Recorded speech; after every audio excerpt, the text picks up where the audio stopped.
we are looking at how to pronounce the name of this major tennis tournament that takes place in France in Paris, also known as, more simply, the French Open.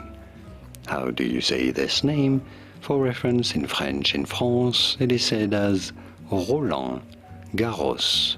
Roland Garros, silent D to Roland, and then Garros. So it'd be fine in English to say it as Roland Garros.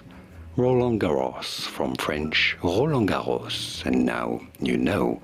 Here are more videos on how to pronounce more interesting names from tennis, whose pronunciations aren't always obvious. Many get them wrong. You won't after watching those. I'll see you there to learn more. Thanks for watching. And of course, you have to know the name of who won Roland Garros the most ever. It's one of those.